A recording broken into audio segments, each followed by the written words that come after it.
ಪ್ರೆಸಿಡೆಂಟ್ನ ಎಸ್ಐನ police ಹಿಡ್ಕೊಂಡು ಹೋಗ್ಬಿಟ್ಟಿದಾರಂತೆ. ಹೌದು.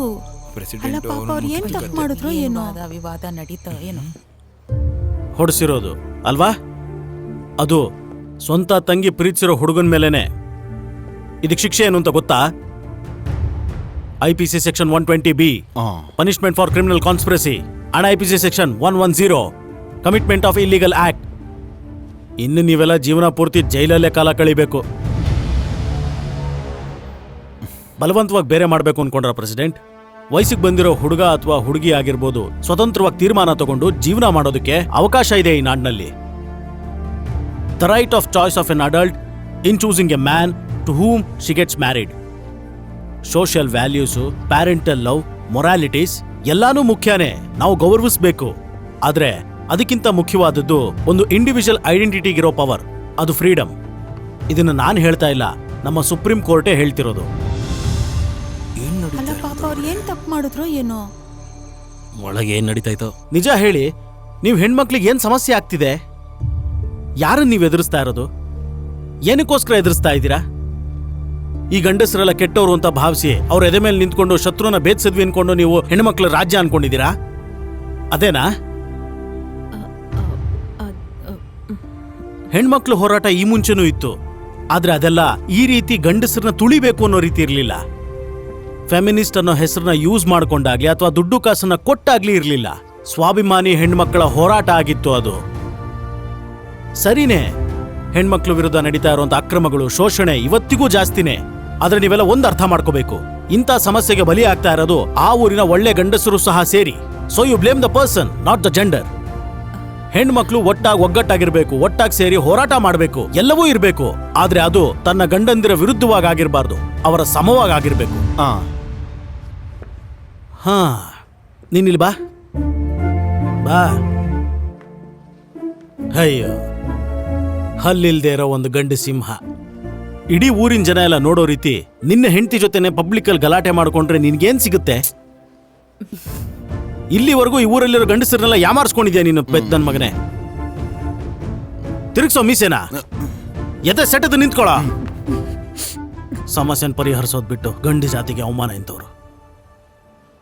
ಈ ಬೇಡದೇ ಇರೋ ಈಗೋ, ಕಾಂಪ್ಲೆಕ್ಸ್, ಅದು ಒಳ್ಳೇದಕ್ಕಲ್ಲ. ಹುಡುಗ ಆಗಿರ್ಬೋದು, ಹುಡುಗಿ ಆಗಿರ್ಬೋದು, ಹೊಂದ್ಕೊಂಡು ಹೋಗೋದು, ಸಹನೆಯಿಂದಿರೋದು ಅನ್ನೋದು ಒಂದು ಗಂಡ ಹೆಂಡತಿಗೆ ಬೇಕಾಗಿರುವಂತ ಅಮೂಲ್ಯವಾದಂತ ವ್ಯಕ್ತಿತ್ವ. ಈ ಸೃಷ್ಟಿಲೇ ಬಹಳ ಅದ್ಭುತವಾದಂತ ಸೃಷ್ಟಿ ಅಂದ್ರೆ ಒಂದು ಹುಡುಗ, ಒಂದು ಹುಡುಗಿ. ಅದರಲ್ಲಿ ಯಾರು ಮೇಲೂ ಅಲ್ಲ, ಮತ್ತೊಬ್ರು ಯಾರು ಕೀಳೂ ಅಲ್ಲ. ಒಂದು ಹೆಣ್ಣು ಮಾಡೋಂಥ ಎಷ್ಟೋ ಕೆಲಸಗಳನ್ನ ಒಬ್ಬ ಗಂಡಸು ಮಾಡೋದಕ್ಕೆ ಸಾಧ್ಯ ಇಲ್ಲ. ಅದೇ ರೀತಿ ಒಂದು ಗಂಡು ಮಾಡೋ ಎಷ್ಟೋ ಕೆಲಸಗಳನ್ನ ಒಂದು ಹೆಣ್ಣು ಮಾಡೋಕ್ ಸಾಧ್ಯ ಇಲ್ಲ. ಎರಡೂ ಕಡೆ ಇದೆ ಒಳ್ಳೆ ಗುಣಗಳು, ಕೆಟ್ಟ ಗುಣಗಳು, ಸುಖ ದುಃಖಗಳು. ಇದನ್ನೆಲ್ಲ ಅರ್ಥ ಮಾಡಿಕೊಂಡು ಯಾವಾಗ್ಲೂ ಪ್ರೀತಿಯಿಂದ, ಮರ್ಯಾದೆಯಿಂದ ಇರಬೇಕು ನಮ್ಮ ಜೀವನ. ಮಾತಾಡು. ಹಲೋ ಪ್ರೆಸಿಡೆಂಟ್, ನಾನು ಸಂತೆಮಾಳೆಯಿಂದ ಮಾತಾಡ್ತಾ ಇದ್ದೀನಿ. ಇಲ್ಲಿ ತೊಂದರೆ ಆಗಿದೆ. ಪುಟ್ ಇನ್ ದ ಸ್ಪೀಕರ್ ಫೋನ್.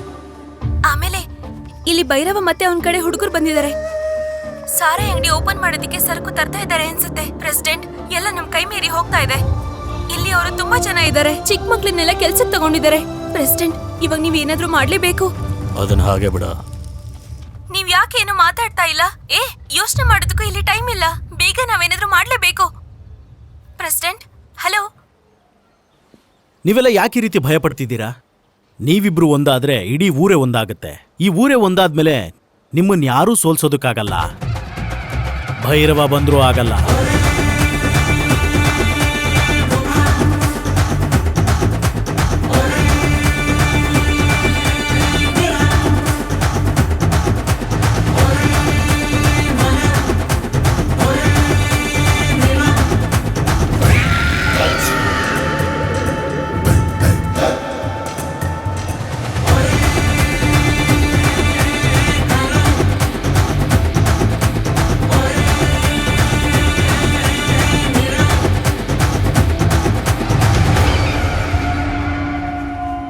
ಏನು ಎಲ್ಲ ಒಟ್ಟಿಗೆ ಬಂದ್ಬಿಟ್ಟಿದ್ದೀರಾ? ಏನು ವ್ಯಾಪಾರ ಆಗಲ್ಲ ಅಂತಿದ್ದಲ್ಲ?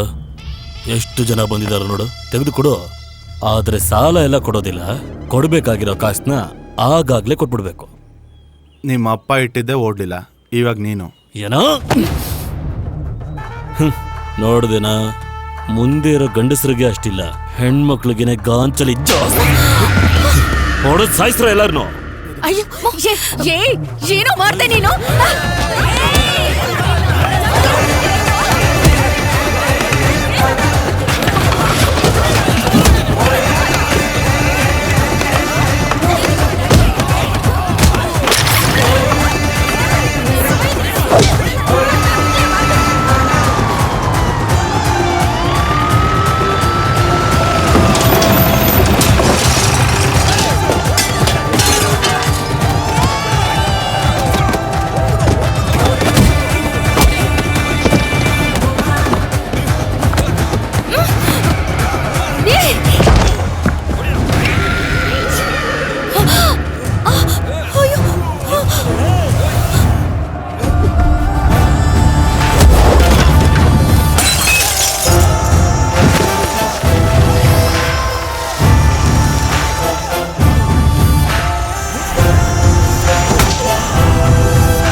ಇರಿ ಇರಿ, ನೀವೆಲ್ಲ ಇಲ್ಲೇ ಇರಿ.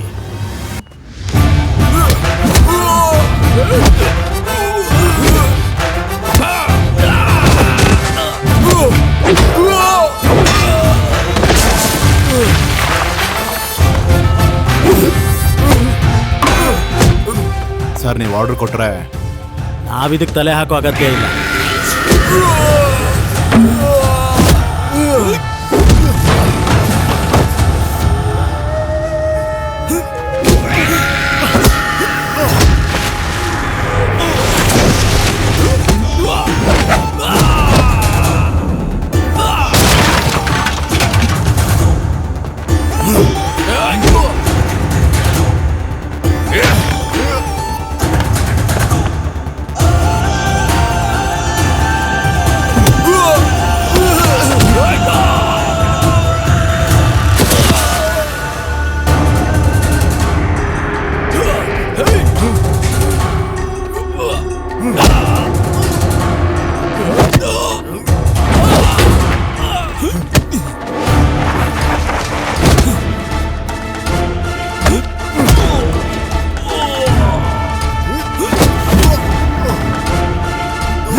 ಈಗ ಅರೆಸ್ಟ್ ಮಾಡಿ.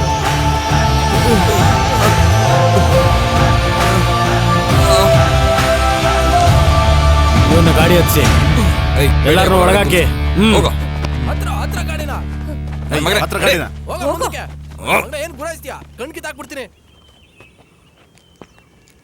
ಇಲ್ಲೆಲ್ಲಾ ವಿಷಯನೂ ಸರಿಯಾಗಿ ಮುಗೀತಲ್ವಾ? ಇನ್ಮೇಲೆ ಎಷ್ಟು ಬೇಗ ಆಗುತ್ತೋ ಅಷ್ಟು ಬೇಗ ಇವಳನ್ನ ಕರ್ಕೊಂಡು ಮನೆಗೆ ಬಾ. ನಿಮ್ಮ ಅಮ್ಮ ಕಾಯ್ತಾ ಇದ್ದಾಳೆ. ಅಪ್ಪ ಅಪ್ಪನ ಅವನು ಹೇಳ್ದಾಗೆ ನಾನು ಇವನ ಅಪ್ಪನೇ.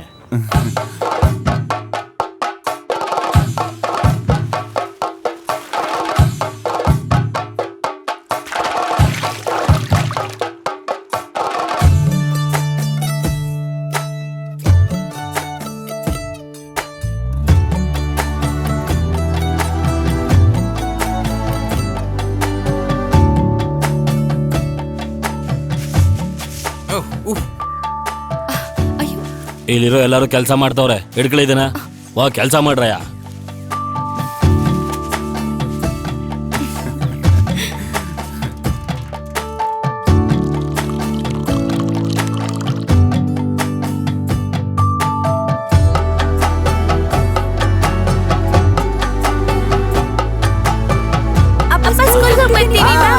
Okay okay.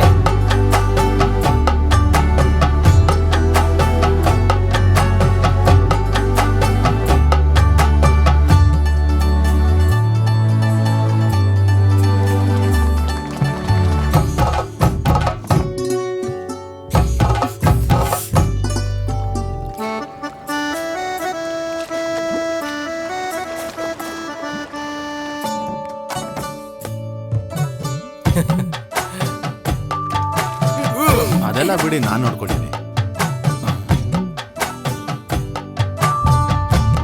ಅಪ್ಪನ ಕೊಡು.